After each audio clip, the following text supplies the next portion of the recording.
Okay, let's dive into this. In today's Explainer, we're tackling a really high-stakes moment in American history.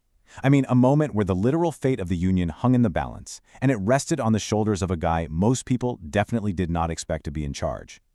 We're going to look at the life, the totally unexpected presidency, and the incredibly complex legacy of Millard Fillmore, specifically focusing on his role in the Compromise of 1850. So, imagine the scene, right? It's July 1850. The United States is fiercely divided, pretty much teetering on the edge of this massive internal crisis over expanding slavery into new territories. And right in the middle of this absolute boiling cauldron of political tension, President Zachary Taylor suddenly dies. Boom. Just like that, the nation is thrown into total chaos. It really makes you wonder, what exactly happens when an obscure vice president is suddenly thrust into the highest office in the land, inheriting a fractured country that is literally ready to tear itself apart? Well, that brings us right into Section 1, his unexpected presidency, sparked by Zachary Taylor's passing. This immediate, incredibly high-stakes transfer of executive power to Millard Fillmore, it was a massive shock to the political system. Actually, Zachary Taylor's entire cabinet resigned right away, and that completely cleared the deck for Fillmore to execute a major and highly controversial policy pivot.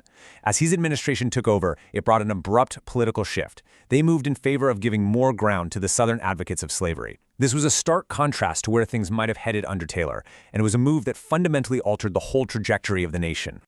Let's move to and see how this builds. Section 2 covers the making of this particular politician. Because, before we can truly understand the weight of Fillmore's decisions in 1850, we got to know who he was and where he came from. Fillmore's rise? It's a classic American story. Born in upstate Cayuga County, New York, back in 1800, he endured the real privations of frontier life. He was just a farm boy who at 15 apprenticed to a cloth maker. Fun fact, it was at a local school where he met his future wife, Abigail Powers. From those pretty humble beginnings, he climbed the ladder incredibly fast.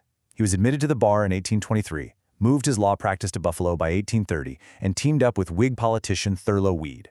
He held state office, served 8 years in the House of Representatives, and was actually serving as New York's comptroller when he was elected vice president in 1848. So yeah, he was a highly seasoned politician by the time this huge crisis hit. Which leads us straight into Section 3, the Compromise of 1850 and a nation completely divided. Now, before he was unexpectedly thrust into the presidency, Fillmore, as VP, presided over months of absolutely nerve-wracking debates in the Senate. The tension in that room was palpable as lawmakers constantly clashed over the future of the American West. And throughout those debates, Fillmore played it really close to the vest.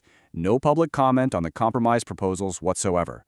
But, and here's the kicker, just a few days before President Taylor died, Fillmore secretly intimated to the president that if there happened to be a tie vote on Henry Clay's massive omnibus compromise bill, he would break that tie and vote in favor of it. He was already positioning himself as the guy willing to push this compromise through. So once Fillmore officially takes the presidency and Taylor's cabinet clears out, he wastes zero time setting his agenda. He immediately appoints Daniel Webster to be his Secretary of State. And this was a powerful, highly deliberate signal. By choosing Webster, Fillmore was demonstrating a firm, visible new alliance with moderate Whigs who explicitly favored a compromise. From there, the legislative maneuvering kicks into high gear. When Henry Clay's giant omnibus bill finally failed, Senator Stephen A. Douglas of Illinois stepped in with his brilliant strategic move. He broke the massive legislation down into 5 separate piecemeal bills. At this critical juncture, Fillmore threw the full weight of the White House behind it. On August 6, 1850, he aggressively pushed Congress to pay Texas to abandon her territorial claims to part of New Mexico. Douglas's strategy in Congress, combined with Fillmore's intense executive pressure, basically gave the movement unstoppable momentum. By September 1850, the acts rapidly passed both chambers and were signed right into law. So, what exactly did this sweeping legislation do? Let's break it down neutrally, because it was an attempt to appease some deeply divided factions. First, California was admitted to the Union as a free state. Second, the territorial governments of New Mexico and Utah were organized based on popular sovereignty, meaning the residents there would decide the slavery question for themselves. Third, it firmly established the boundary between Texas and New Mexico. Fourth, it abolished the slave trade, though crucially not slavery itself, in the nation's capital. And finally, the fifth piece, it significantly strengthened the Fugitive Slave Act. We need to slow down here for Section 4 to discuss that very specific, highly controversial law, the Fugitive Slave Act. We have to look closely at this last piece because to truly understand the fallout of this entire compromise, we must examine its most explosive component. So the crucial point is understanding the sheer severity of this mandate.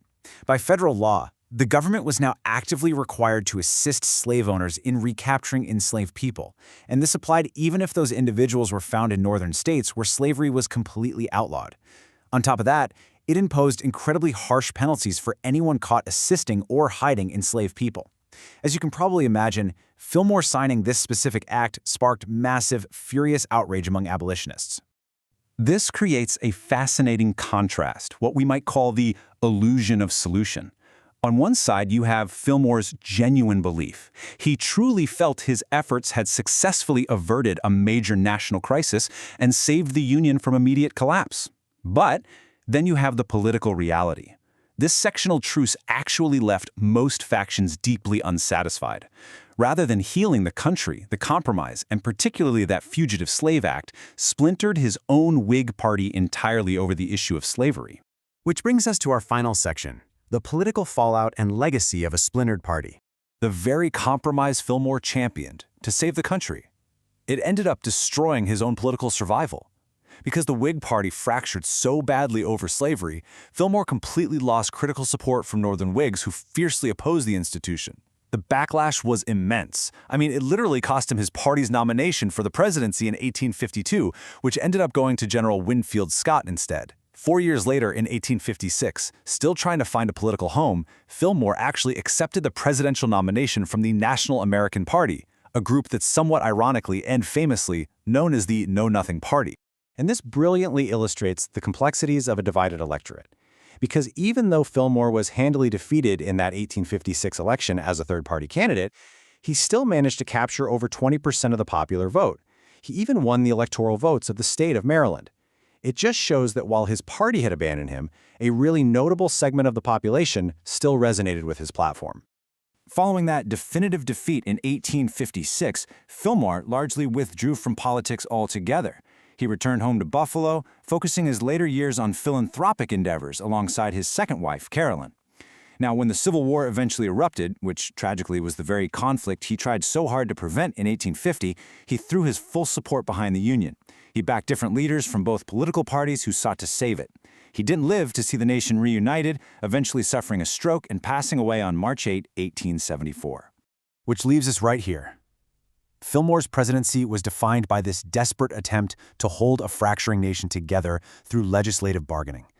But it forces us to ask a really tough question.